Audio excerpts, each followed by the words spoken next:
انا انبسطت جدا خليني الموضوع معاك النهارده. عايزه ارجع ورا شويه 2015. اعتقد ان 2015 دي كانت سنه سعيده جدا عليك ووش بالظبط. الخير. حاله مؤقته عملت، كان ده اول كليب يتصور اول اغنيه تنزل. اول كان اغنيه lyric تنزل. فيديو كليبايه كليبايه ودي كانت من كلمات الشاعر امير تايمه طبعا برضو. امير والحان ايهاب عبد الواحد، توزيع خالد عز، حبايبي طبعا. وفي ما نفس شاء الله. السنه عملت برنامج غني وبس. صح؟ الراديو بقى 90 مكملين فيه لحد النهارده. لغايه دلوقتي طبعا ومكسر الدنيا. الحمد لله. بقى لنا 6 سنين دلوقتي في الراديو. بسم الله ما شاء الله. وفعلا سنه 2015 كانت بالنسبه لي سنه سعيده عليك. احساسك ايه بقى ان أنا انت الصاحب يعني ان انت بقيت مذيع راديو بقى زي ما اخوك كده مذيع على الهوا راكب الهوا كل يوم بقى وحاجه انا يعني. راكب الهوا كل حد. بس انت ارحب شويه في على الراديو الهادي. دي. على الهادي بالعكس بقى لانك هو ترسل وشك. اصعب. لا بالعكس، لعلمك عايز أقول لك هو على حاجة. اصعب عشان هو بالظبط. الناس الصوت لكن توصل احنا كل في حاجه بادي لانجوج. ايوه بس ببقك، لا برضه. بصوتك.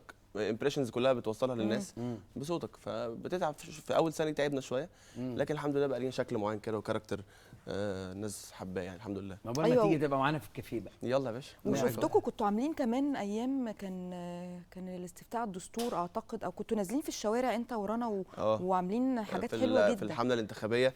كنا نازلين بنساعد الناس وبندعم الموضوع. حاجه جميله انت تفتخري ان بلدك بقى فيها الموضوع بالشياكه دي. يعني النهارده شفتي اخر الانتخابات الدستور دي، شفتي شكل الانتخابات عامل ازاي والجيتس حاجه مشرفه طبعا حاجه مشرفه والجيتس اللي عاملينها وبتاع طبعا. لا حاجه مشاركه الشباب اللي في سننا واللي اصغر مننا المتعلم اللي ابتدى عنده درايه، وان انت تبقى واقف مع صحباتك وزميلاتك والدنيا جميله وما فيش بقى اي نوع من انواع التحرش والكلام ده. لا خالص بصراحه. يعني طبعا دي حاجه كويسه احنا جدا. كنا في اللايفات اللي بنطلعها بنقول للناس انزلوا اتفرجوا على شكل بلدكم عامل ازاي. احنا بنكذب عليكم، انزلوا شوفوا انتوا بنفسكم لو انتوا مش مصدقين. كنت بتفرج على الفيديوز بتاعتك انت ورانا، كنتوا عاملين حاجه بجد حلوه قوي قوي قوي قوي لا بجد. هو بصراحه والله العظيم مش عايز اقعد عشان بس هو صاحبي، بس هو فعلا انسان مجتهد جدا. ربنا يخليك يعني حقيقي. يعني انا يعني قلائل لما بتلاقي حد بيحب شغله كده وبيجتهد عليه كده وله طعم ونفسيته حلوه مع الناس، ويعني ربنا يكتب لك الخير. حساسه لما طيب خليني اعدي بعد 2015 في 2016 واوبريت مصر اللي بجد، وده يمكن اتعرض قدام سياده الرئيس عبد الفتاح السيسي بالظبط. واحساسك بقى ان اوبريت انت بتغني فيه كان من الحان برضو عمرو مصطفى. احساسك بقى وهو بيتعرض كده قدام سياده الرئيس. طبعا يا نهار اسود. انا الحمد لله 3 4 اغاني ليا، اولهم مصر اللي بجد كانت وش الخير، وبعديهم 3 4 اغاني تاني وطني الحمد لله كلهم اتذاعوا قدام الرئيس ما شاء الله. ثواني بس قبل ما جبت الثبات ده منين؟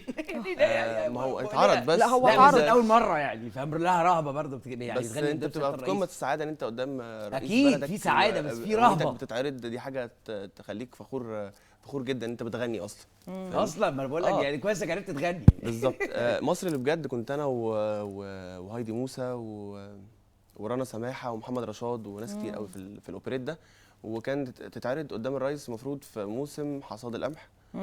وكانت حاجه تبسط جدا بصراحه طبعا. ويليها بقى كل الحاجات الوطني اللي عملتها اتعرضت قدام الرئيس. حاجه افتتاح جامعه سينا في اخر فتره نزلت اغنيه اسمها على عهد يا رجاله، برضه اتذاعت قدام سياده الرئيس.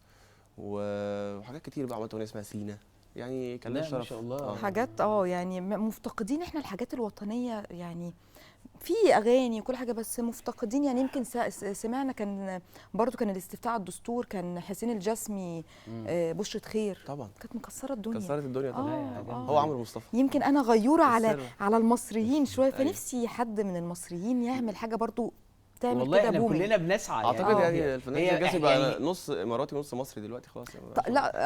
لا احنا بنتكلم ان احنا عندنا في ازمه في ان احنا يعني شوف الراجل ده عمل اغاني كتير فيها طبعا حاجات ضربت وفي حاجات، وانا عملت حاجات ضربت وحاجات ما ضربتش. بسبب ايه؟ بسبب السوشيال ميديا. بسبب ان احنا يعني بنعمل كونتنت حلو بس مش عارفين ان احنا نظهره للناس بالشكل زي زمان. بالظبط. ده اللي كنا بنتكلم فيه النهارده. والكتره برضو ان التراكات كتير جدا وانواع المزيكا اختلفت وبقت كتير. عشان تكسب كام؟ ما بقتش. لا مفيش تكسب خالص. لا يعني دلوقتي تكسب بس عشان الاغنيه تسمع وتتشاف. والله والله العظيم زي ما بقول لك انت النهارده هتصرف، يعني لو مش هتنزل اغنيه تصرف عليها رقم كويس، بادجت كويس عشان خاطر تتشاف، ما تنزلهاش احسن. خلاص.